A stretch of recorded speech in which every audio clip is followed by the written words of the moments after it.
Welcome to another episode of the ASEF Podcast. Today we will be talking about panpsychism with Philip Goff.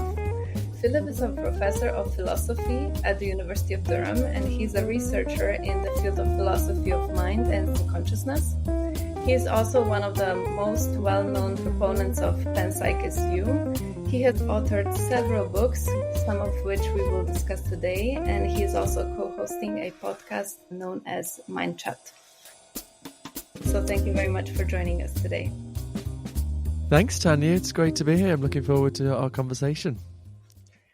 Yeah, so normally my first question is always, how did you decide to study and research consciousness? It is always very interesting to know how someone ended up doing what they're doing.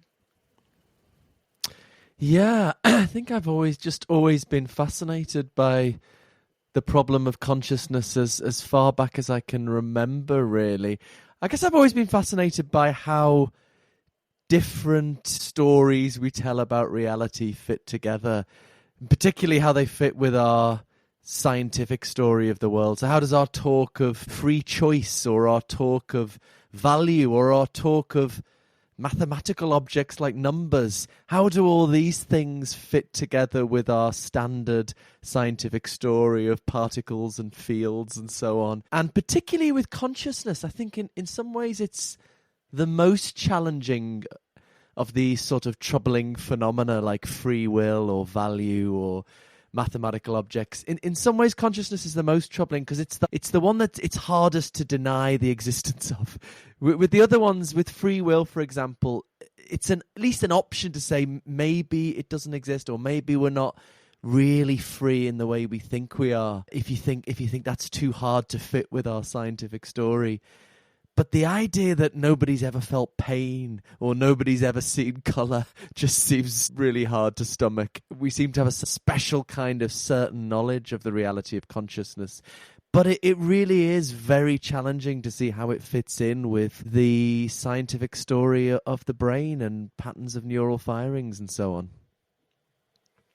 Yeah, so in preparation for this episode, I talked with a couple of my friends on the topic of consciousness, and it seems like that not a lot of them think about consciousness. Of course, we have the experience, but if we don't actually think about it, we kind of just let it be, let's say, and not like go deeply into it. And a lot of them don't even know about panpsychism. So could you maybe briefly explain panpsychism, and exactly what do you mean when you say that consciousness is the fundamental feature of universe? Yeah, that's a good starting point. Or maybe it's even better to just start with what we mean by consciousness, because it is a bit of an ambiguous word, and often people mean something quite sophisticated by it, like sort of awareness of your own existence, self-consciousness. But the way I use it, which is quite standard, I think, in both science and philosophy, is just to mean any kind of subjective experience, pleasure, pain, seeing color, hearing sound. Your consciousness is just what it's like to be you at any given moment. Right now, you're having a visual experience of the room around you, an auditory experience of hearing my voice. That's all part of what it's like to be you right now. Now, human consciousness is incredibly sophisticated, the result of millions of years of evolution. But consciousness comes in all shapes and sizes. You know, the consciousness of a sheep is a bit simpler. The consciousness of a snail, if snails have consciousness, is simpler again. And it seems that as we get to simpler and simpler forms of life, we find simpler and simpler forms of conscious experience. According to panpsychism, this keeps on going right down to the fundamental building blocks of the physical universe, with electrons and quarks maybe having incredibly simple forms of experience to reflect their incredibly simple nature. So when when a panpsychist says an electron is conscious, they're not saying, it has the kind of consciousness a human being has, that it's sort of feeling existential angst or wondering which day of the week it is. Just that it has some very, very simple form of experience, and that the very complex experience of the human or animal brain is somehow built up from these simpler forms of experience at the level of fundamental physics. So that's the view that was not taken seriously for much of the 20th century, but is the last 15 years maybe in philosophy and in some parts of neuroscience has been taken much more seriously for reasons that maybe we can get onto. So if we deny that consciousness exists, does it mean that we can only believe in things that can be publicly observed, and thus making our private experience of consciousness seem like an illusion? And then we have, on the other hand, if we accept that consciousness is real, then this kind of implies that science doesn't fully explain our reality. Yeah, that in a way, increasing numbers of philosophers are thinking we face this dilemma. People are taking more radical approaches to consciousness, maybe because the more familiar approach hasn't really produced the fruit that was hoped for. You know, we've spent many decades now trying to explain consciousness in terms of totally non-conscious physical processes in the brain, and I would say that project has gone precisely nowhere, which isn't to say the science of consciousness has gone nowhere. That we've learned a lot about which kinds of conscious experience go along with which kinds of brain activity. So we've learned a lot about correlations, although there's still very little consensus on overall theories. But insofar as we've tried to explain why does a certain kind of conscious experience emerge from neural patterns in the brain, or why should neural activity have anything to do with consciousness at all? I think we've got nowhere with that explanatory project. I mean, contrast with, we understand why water does what it does in terms of the underlying chemistry. Ideally, you'd want a similar thing with consciousness. Explaining why the redness of a red experience in terms of underlying brain activity. I mean, one thing I've tried to argue in my work is in my book Galileo's Error, for example, that we shouldn't be surprised because the physical science we've worked with for the last 400 years was designed by the father of modern science, Galileo, to exclude consciousness, because Galileo wanted science to be purely mathematical, purely quantitative. And he said, if you want to do that, you need to take out of the domain of science the qualities of conscious experience, the colors, the sounds, the smells, and the tastes, because you can't capture these things in the purely quantitative language of mathematics. So, that went really well. That was a good idea. But I think now, it's gone so well and produced incredible technology that people think that's everything. It's going to explain consciousness. I think if Galileo were to time travel to the present day, he'd say, of course, I'll say that again. If Galileo were to time travel to the present day and hear about this problem of explaining consciousness in the terms of physical science, he'd say, of course you can't do that. I designed physical science to exclude consciousness. That's why it's gone well. So people are looking for more radical solutions. As you say, one of them, which the co-host of my podcast, Mind Chat, that you kindly referred to, takes is, well, maybe it doesn't exist at all, at least in the way philosophers normally talk about it. Maybe it's just like magic or fairy dust, science has ruled it out. Whereas other people like myself are taking a very different explanatory project and starting with consciousness and seeing if we can build up physical reality by starting with consciousness. So it sort of turns the explanatory project on its head. Rather than starting with physical stuff and trying to get consciousness out of that, instead we start with some story about very simple forms of consciousness and see if we can build up our understanding of physical reality from that basis. And I would argue that actually that explanatory project has borne much more fruit than the more traditional one.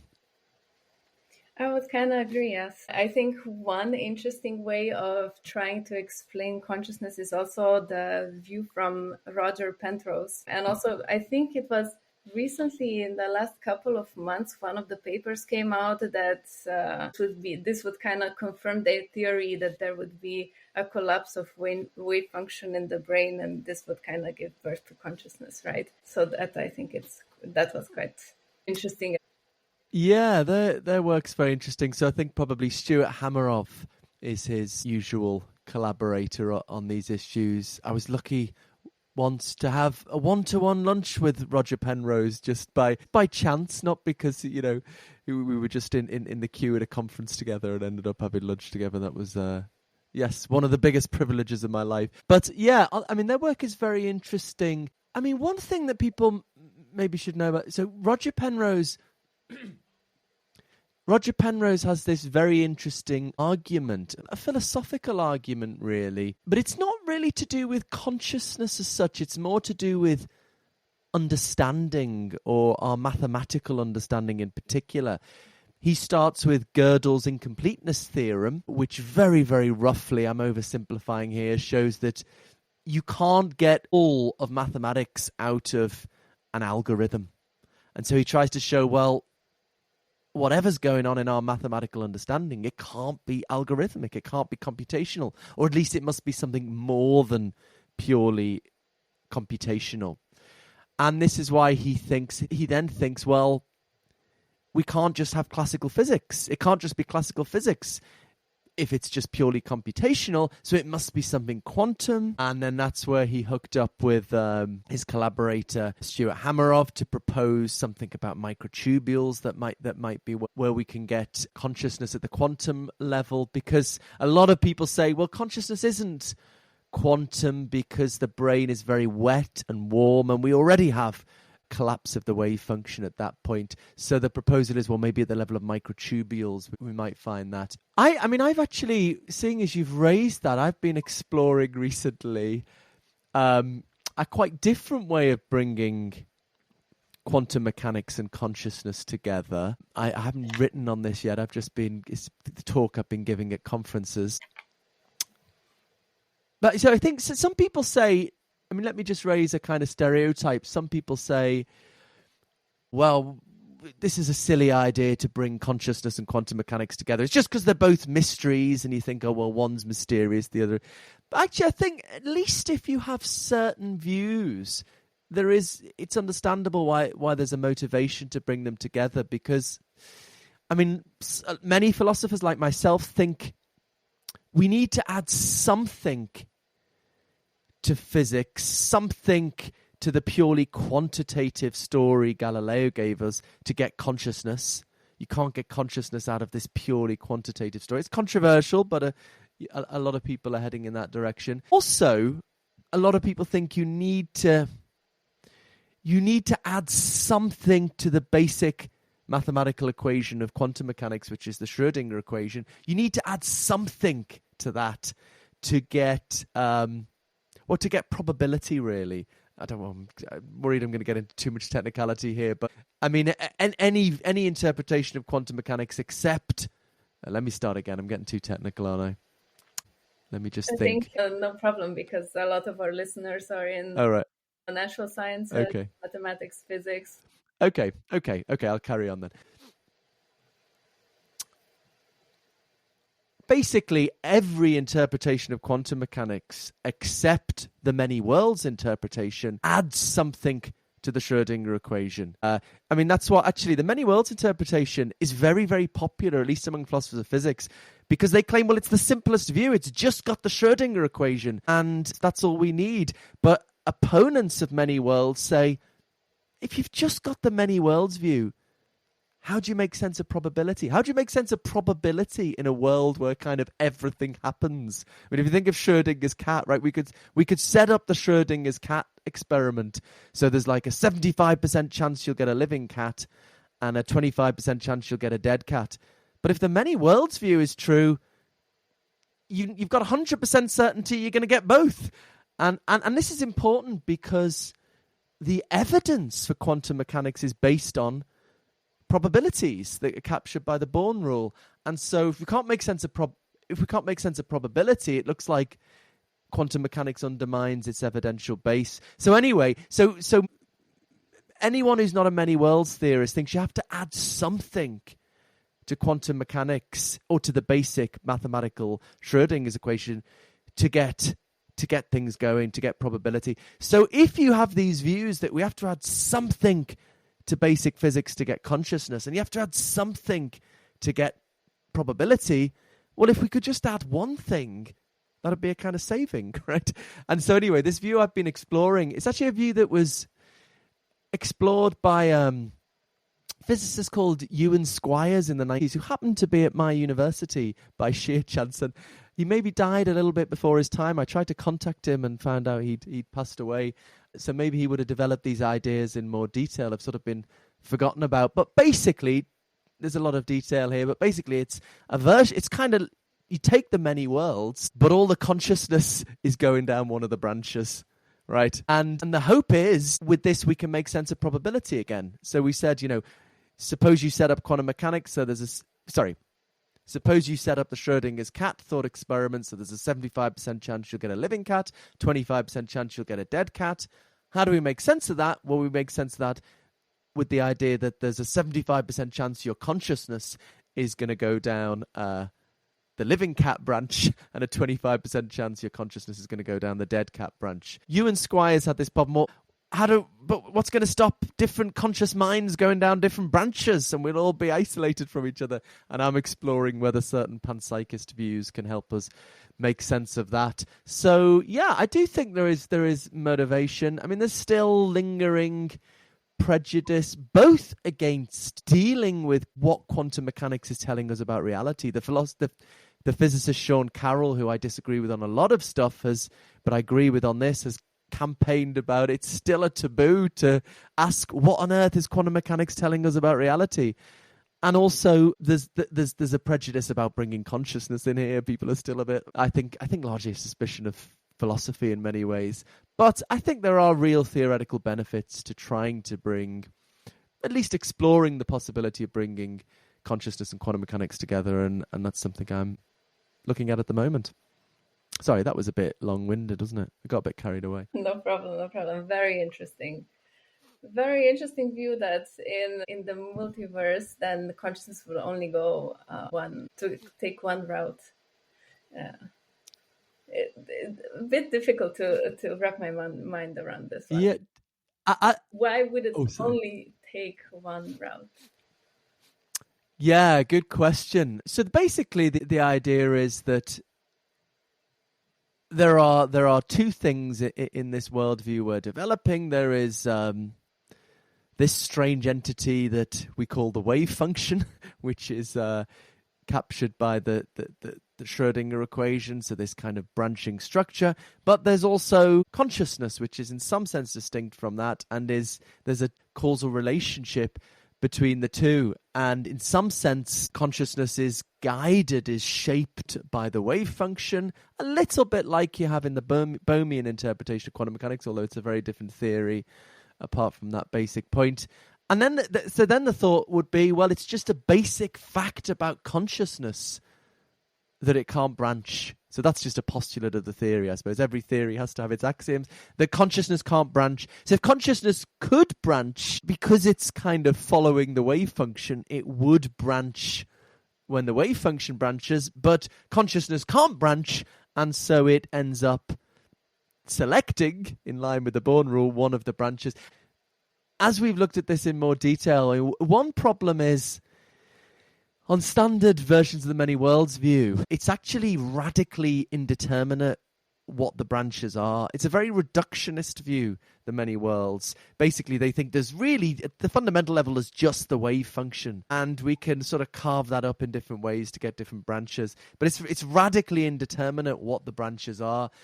And the view's not going to make sense with that kind of radical indeterminacy. So what we've been thinking recently is how we can get rid of that indeterminacy is to say, well, there's a certain privilege connected to the neural correlates of consciousness. So when the neural correlates of consciousness, and we don't know what they are yet, but when the neural correlates of consciousness emerge, that could give a kind of privilege to a certain way of carving up the wave function. But as we've taken it in that direction, what we've realized is the wave function is already going to have branched quite a lot by the time that happens. So by the time kind of biological consciousness emerges in the world we experience, the wave function will have already branched a lot. So there'll be other branches of the wave function in which a different kind of biological consciousness emerges. So we do get many different... It's a funny version of the multiverse where we get the branching wave function, and multiple branches have their own little conscious realms tracing their way along different branches of the wave function. And once consciousness emerges, it doesn't branch. That's part of the postulate of the theory. As I say, it doesn't branch. So our conscious realm is kind of threading its way through one branch of the wave function. But there are other kind of... realm probably isn't a good... I need to think of a better word, but I'll use that for the moment. There are other sort of conscious realms in different bits of the wave function threading their way around a branch in their bit of the wave function. So yeah, it's a quite distinctive and new kind of multiverse that we've come up with just through kind of working through the details of this very, very speculative... I mean, it's all speculative, but a little bit vague in some ways, this physicist Ewan Squires in the 90s. And as we've tried to work out the details, I've been collaborating. Because I don't have a physics background, so I would never work on this on my own. I've been collaborating with some philosophers of physics and some physicists. And yeah, that seems to be the view where the view has ended up. So yeah, it's quite interesting. Maybe it'll end up being a load of rubbish, but it's good to work these things out in detail and see what comes out of it. And it might lead you in a different direction at the end. Yeah, absolutely. No, I think that is great. Also, yeah, very interesting view. I like the multiverse theory, but it's quite interesting. Sometimes I discuss with my friends who are doing physics, and they always say that professors, after they are kind of done with their physics, like the majority of their physics career as professors, they kind of go into discovering consciousness and like contributing to philosophy, which is, I always think it's pretty funny. Yeah, I think I suppose there's just still a taboo. I mean, for the next book I'm writing, I've been, researching a bit on the foundations of quantum mechanics. I mean, in the early days of quantum mechanics, and I mean, people like, my mind's gone blank now on the name of the person. Danish guy. Well, I'll just say, some of the early pioneers of quantum mechanics were ruthless in destroying careers of people who wanted to say, what is this theory telling us about reality? I mean, that's the thing people need to know about quantum mechanics, that I think the public don't know that. I think is not that well known among the public, is simply that it's our best scientific theory. Almost all of our technology is based on it, or lots of our technology, and yet there is no consensus on what it is telling us about reality. And that's fascinating in a way. Usually with the scientific theory, it's kind of obvious what it's telling us, but there's just no consensus. And what results from this is there's a really important role for philosophy in our scientific understanding of the universe, because there are these different theories of what quantum mechanics is telling us about reality, and they're roughly empirically equivalent. Some of them are just empirically equivalent. Some of them are empirically equivalent insofar as we can test in the foreseeable future. And so it's a question of philosophical judgment, which is the most plausible. Many worlds theorists say, well, this is the simplest view. Opponents of the many worlds theory say, well, no, you can't make sense of probability. But, I think we're going through a phase of history where people are so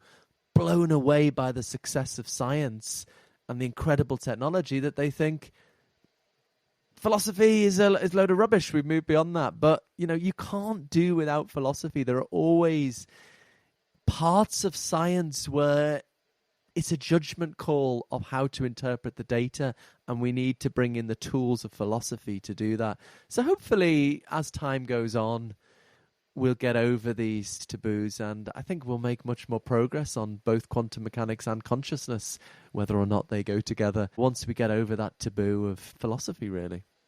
Yeah, Absolutely, I agree. And before you already talked about the thought experiments on Schrodinger's cat.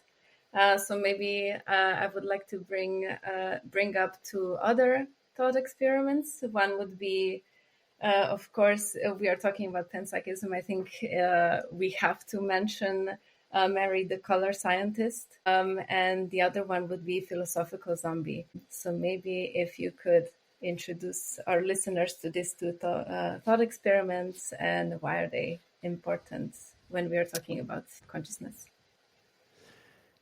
Yeah, these are two ways, I suppose, pressing the point that we can't just get consciousness out of the purely quantitative story we get from physical science. So the Mary's black and white room, it's a strange thought experiment where we imagine this genius neuroscientist Mary who's learned so much. She knows everything there is to say about what goes on in the brain when we experience colors, you know, when different wavelengths of light hit the retina, what changes that makes in patterns of neural firings, how that processes information, leads to behavior. She knows all of that. But for some reason that's never explained, she was raised in a black and white room. So she's only ever seen black and white and shades of grey. And then one day, in the climax of the story, she's liberated from the room and she sees, maybe outside of the room on the threshold, a red rose, and then the colours, all the various colours in the world outside, and she experiences colour for the first time.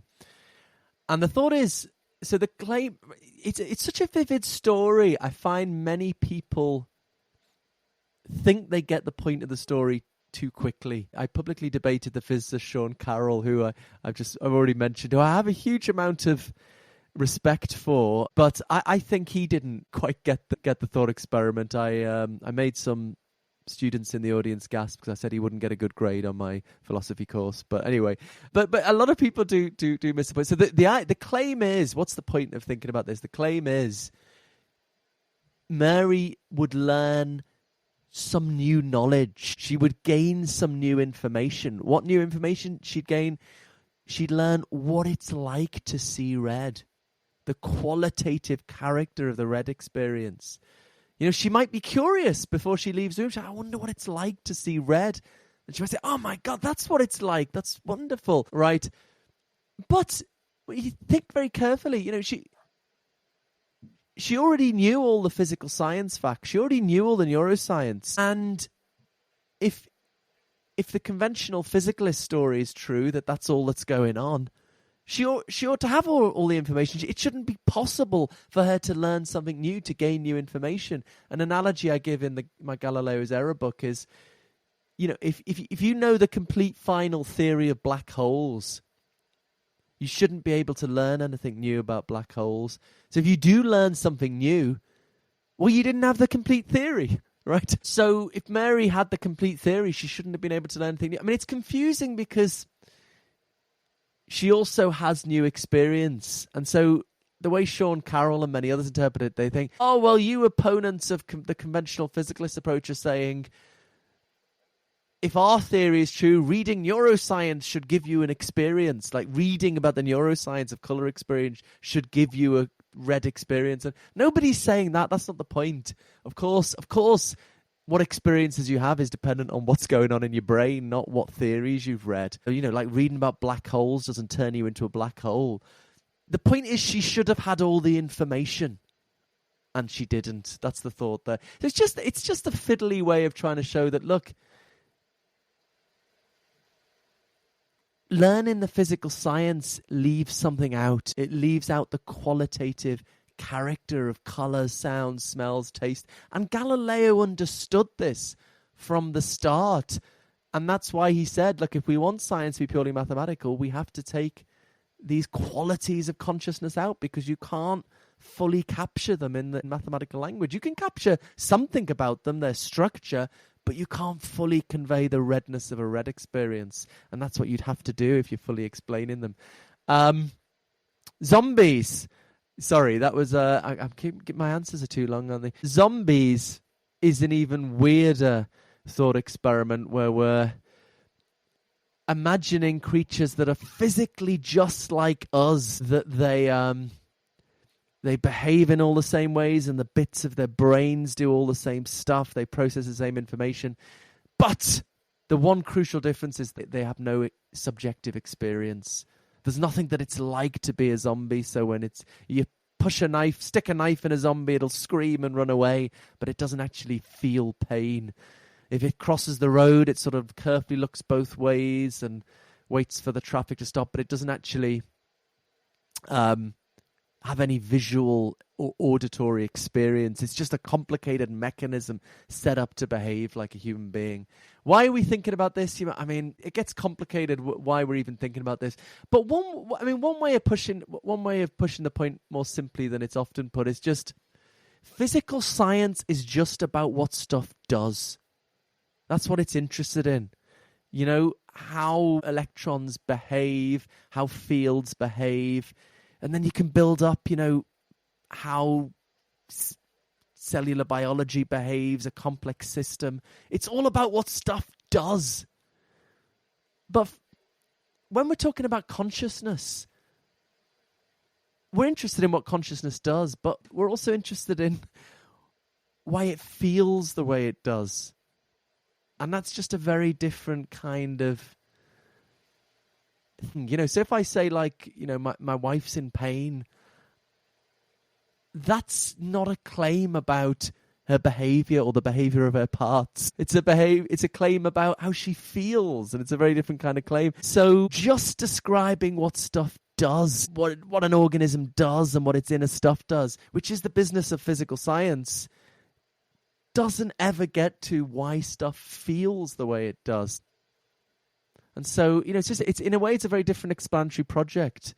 You know, the people have this sense, physics has gone really well, physical science has gone very well. Of course, it's going to explain consciousness. It's a bit like, to my mind, it's like saying, you know, telescopes are really good in astronomy.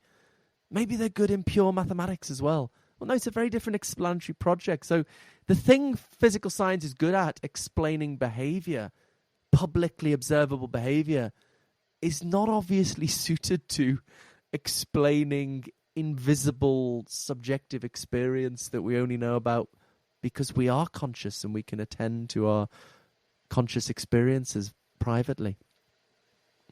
Yeah.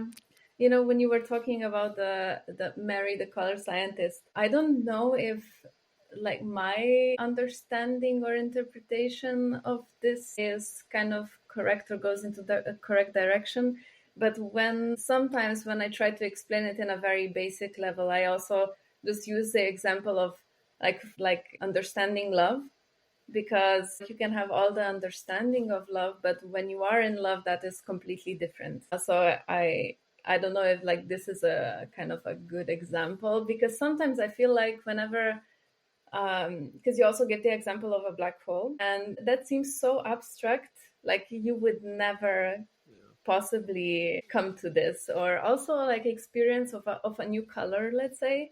In this case of the color scientist who never saw the color red, it is very difficult to I think comprehend this concept, because like majority of us, if we are not colorblind, like we already kind of saw all the colors.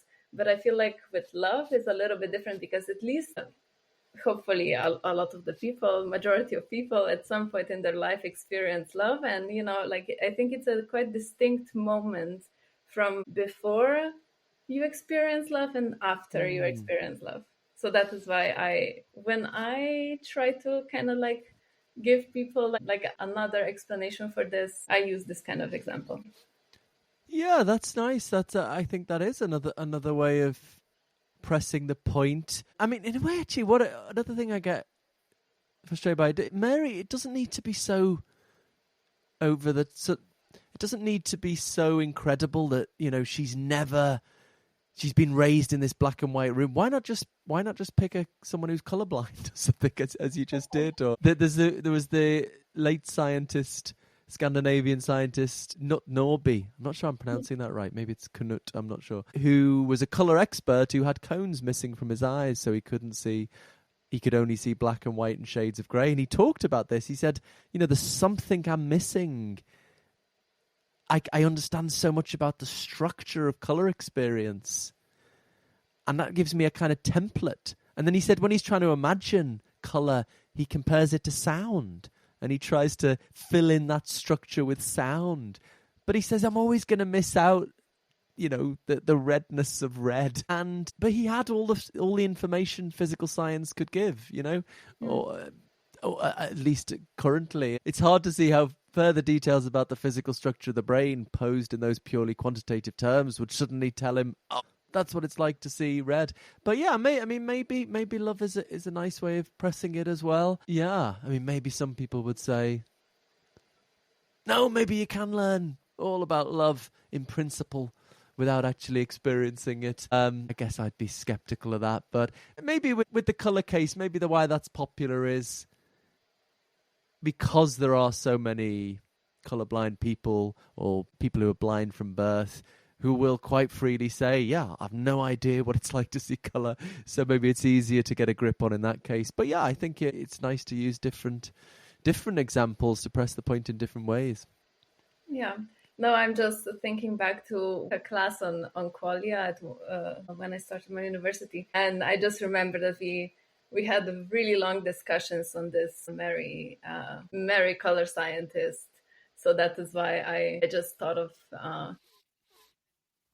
Yeah, no, it is very important. It's just to throw in the person who came up with it, Frank Jackson, changed his mind on it. And he now has quite a radical form of physicalism, the opposing view. But no, yeah, I was criticizing the thought experiment, but it's certainly a very, very important one, has been incredibly influential. So before, you already mentioned your book, Galileo's Error, and you argue in your book that science has excluded consciousness from understanding the physical world. So could you explain this Galilean error and its implications on our scientific worldview? Yeah, I think it's very closely connected to what we've already been talking about, really. I mean, maybe another way of getting at this is consciousness is not publicly observable. I can't look inside your head and see your feelings and experiences. We know about consciousness not from looking down a microscope, or we didn't find consciousness in a particle collider. We know about consciousness because we're conscious and we're immediately aware of our feelings. If you're in pain, you're just directly aware of your pain. Someone else can't see it. They can see your behavior, but they can't see the feeling itself. And so you might say, well, science deals with things you can't observe. Fundamental particles can't be directly observed, or quantum wave functions that we were talking about earlier, or even other universes. But scientists still talk about them. What's the difference? But there is an important difference. In the unique case of consciousness, it's the thing we are trying to explain is unobservable. So in all other cases, other universes or fundamental particles, we theorize about things we can't observe in order to explain what we can observe, right? That's what science is usually interested in, explaining the data of public observation and experiments. But that's not what we're doing in consciousness. We're trying to explain this totally unobservable thing that we only know about because we're conscious. That's another way of getting at that it's a very different explanatory project. So, we can do science, I think, with it, but we're constrained. How do we do science if we can't observe it? Well, if you're dealing with another human being, you can ask them what they're feeling. And if you scan their brain and say, what you're feeling now, or if you stimulate a bit of their brain and say, how does that feel? Then we can start to correlate which kinds of brain activity go along with which kinds of experience. Although I think increasingly we're seeing even that, as I talk about in my new book, Why the Purpose of the Universe, modest title, we're seeing how much different consciousness scientists, because of their philosophical assumptions at the back of their head, at the back of their mind, are interpreting the scientific data in different ways. And I think that's a crucial and underappreciated reason why we've still got so little consensus in consciousness science. But anyway, we can make some kind of progress on correlating consciousness and brain activity. But because consciousness is not publicly observable, we can't go further than that. We'll always just be stuck with correlation. So at that point, you have to turn to philosophy and say, what's going on in reality to make consciousness and bits of the physical world go together? This is what philosophers have traditionally called the mind-body problem. And there are a number of options, right? Maybe the physical world is fundamental and consciousness emerges from that. Or maybe it's the other way around, as panpsychist like me thinks. Maybe consciousness is fundamental and physical reality emerges from some more fundamental story about simple forms of consciousness. Or maybe they're both consciousness and the physical world are both fundamental but radically different. This is the dualist view. Dualism, which is probably the most popular view in the history of humanity. Most cultures and religions have some kind of idea that the soul is different from the body. I mean, that doesn't mean it's true. Anyway, we just have to assess. So crucially, because consciousness is not publicly observable, because we're just stuck with correlation scientifically, all of those three philosophical options I just described are empirically equivalent, at least in certain forms. You can't do an experiment to decide which is correct. And I understand why that frustrates people. You know, it's like, spit on Tanja, how do we make progress? I mean, maybe you could just say, well, we don't know. That's a more honest, but maybe we don't know which is true. Physicalism or panpsychism or dualism. But then don't go and say you're a physicalist. I mean, a lot of people, you know, that's still the dominant view because people think, oh, it's the science view. But no, the scientific data is neutral. Because consciousness is not publicly observable, the scientific data on consciousness is just neutral between all these options. So what can we do? We have to try and find ways of evaluating these theories, even if we can't do an experiment to work out which is true. Find other ways to evaluate them. This is what's called philosophy. And I think when we do that, to be honest, I think there is a clear winner, the panpsychist option. It's the simplest one. It's the one that's made most progress on its explanatory aspirations. The only downside is it feels a bit weird culturally at the moment, but I think it's the theory with the most plus points. Yeah, it is a little bit weird, especially because you argue that even like the simplest entities have some level of consciousness, which you already mentioned at the very beginning. But it is just, you know, very weird to think about an electron has some level of consciousness. So, I mean, I don't even know how to like approach thinking about this because, of course, like we have a very human-centric view of, you know, even for an animal or not, let's say not dogs, let's say a mouse, you would say they don't have the same level of consciousness. So, I don't know. That is why we use them a lot for research purposes. But like then even like going beyond like even like to the simplest form of an atom, electron, and so on, that is like very difficult to wrap your mind around. And yeah, also like it's, as I mentioned, I mean, since I just mentioned the animal testing, if we then adopt panpsychist view, our let's say moral responsibilities and ethics would have to change. And I think you also discussed this in one of your books. So would you maybe like to add a little bit here? Yeah, these are both very important points. I mean, one thing about the weirdness is maybe addressed, that we're not talking about anything like human consciousness. I've had a few public discussions with the novelist Philip Pullman, who wrote his Dark Materials series, that it was later an HBO, BBC thing. And, you know, he put it very well by saying, you know, panpsychism is kind of Copernican in the sense that just as Copernicus appreciated that our planet isn't the center of the universe, so for a panpsychist, our consciousness is not the paradigm. Our consciousness is in a way very weird. It's this very, very highly evolved thing. But it's just a very highly evolved form of what exists for a panpsychist throughout the universe. So it's important to emphasize it's a very, very simple, rudimentary form of consciousness without any memory or anything. We're not thinking of electrons having memory or understanding or, you know, deliberation or anything. Just a very, very simple, almost unimaginable form of experience. I mean, part of this as well, I think people are happy to take seriously strange sounding views when there's hard data behind them. You know, quantum mechanics, special relativity is very weird. But, we say, well, there's hard data there. And I think that's a good motivation, a good principle. But in a way, there is hard data here. The reality of consciousness.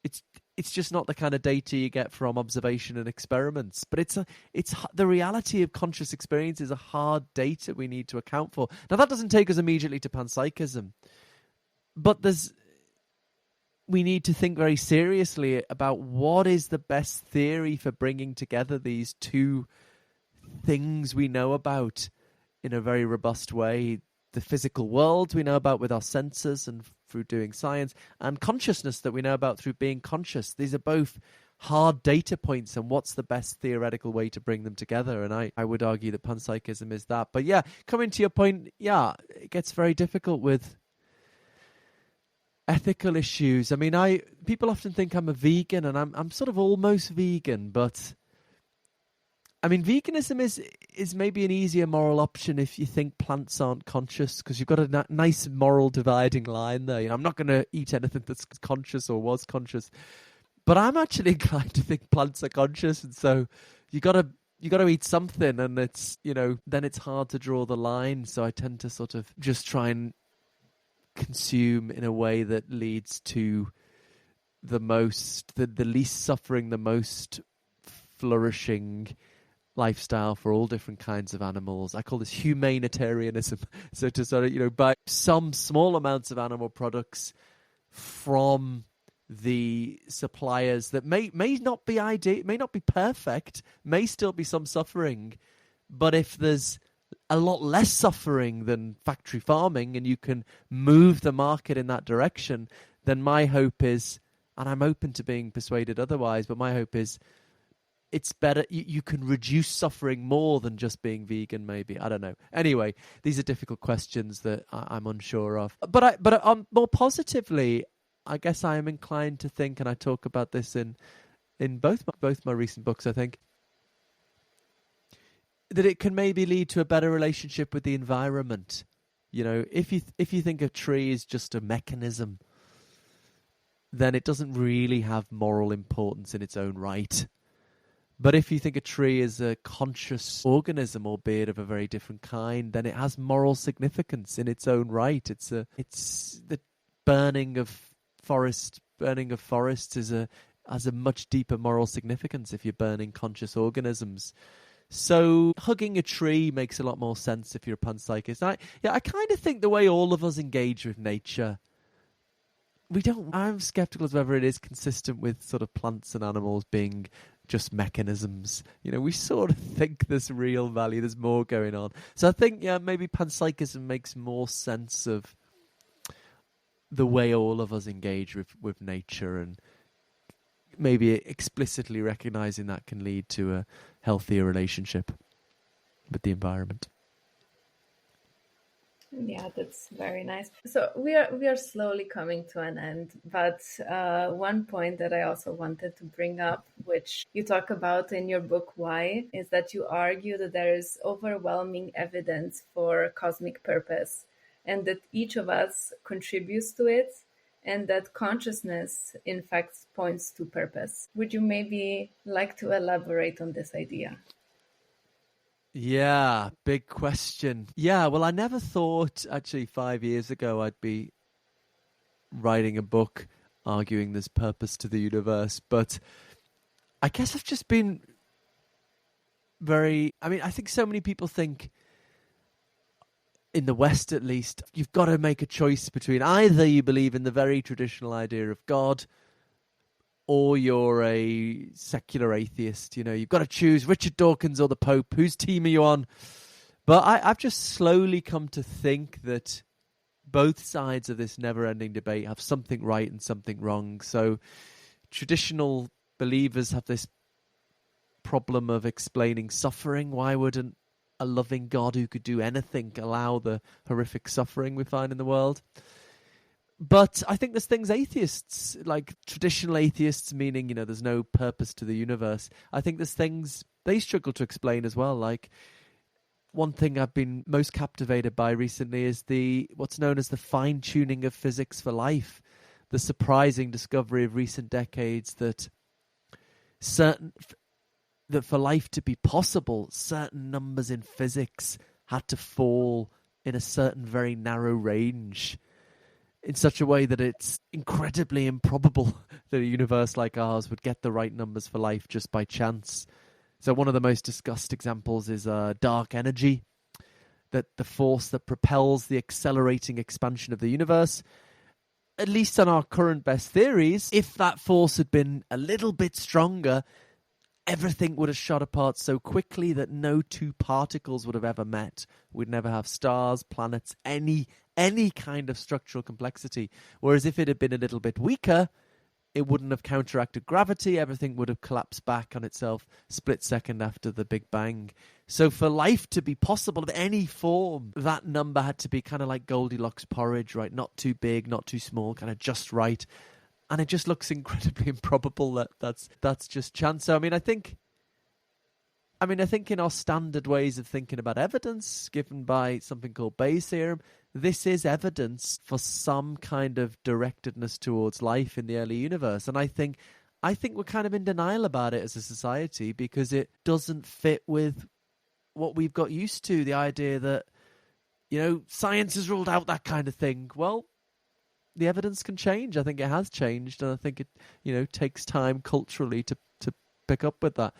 But yeah, I think, and what I try to do in the Why book is explore the wealth of positions in between very traditional belief in God and very traditional atheism, views on which there is some kind of goal-directedness in nature, but in the absence of the traditional God. And, humans get stuck in these dichotomies of thought, and we need to explore the middle way options, I think. Wonderful. Okay, maybe as a last question, I would ask, what would you recommend to somebody if they are more interested in learning more about the topics that you talk about? Of course, I would have to say your books. I think they are very accessible for everyone, even if you're coming without any knowledge about the topic, but maybe you have some other recommendations. Oh, yeah, it's such a wide topic in different ways. If you're interested in the science, there's so many great scientists. I mean, my close friend Anil Seth, who's got a wonderful popular book on the science of consciousness with a very similar cover to my own, just by chance, actually. He didn't steal my book came out slightly early, but just by chance, we ended up having very similar covers. Anil and I have had 4 debates now, I think. You can get on YouTube if you're interested. And we have very different views, but I think we've really learned from talking to each other and exploring each other's perspectives. And another very interesting thinker is Ian McGilchrist, who I've got to know recently as well. I think we're going to have a conversation on the Panpsychism podcast soon, I think, who's done really interesting work on the difference between the right hemisphere and the left hemisphere, and how left hemisphere, I always get these the wrong way around now. Left hemisphere is more associated with kind of analytic thinking, and right hemisphere with more holistic thinking, and how he thinks we need these things to be in balance. But in fact, we need the right hemisphere to sort of be in charge, and the left hemisphere to be serving the right hemisphere. And he thinks in our modern society, it's sort of gone the wrong way around. And so the left hemisphere is the boss. And more recently, in his huge book, many volumes, he explores connections to spiritual matters and a wide range of issues. So there's so many things I could think of, I suppose. But they're 2 interesting and quite different thinkers that it might be good to start with. After you've read my books, of course. Of course. Since you just mentioned this two hemispheres, I just remembered that experiment where there was a split brain experiment. This is also one of this interesting experiments when it comes to mind. So if anyone who is listening is interested, feel free to look at that. Yeah, absolutely. I think I talk about that a bit in Galileo's Error. The absolutely fascinating, bizarre stuff there. Yeah, definitely. Mm-hmm. So Thank you very much, Philip, for your time and to join us here today. It was a pleasure to talk to you, and I wish you all the best.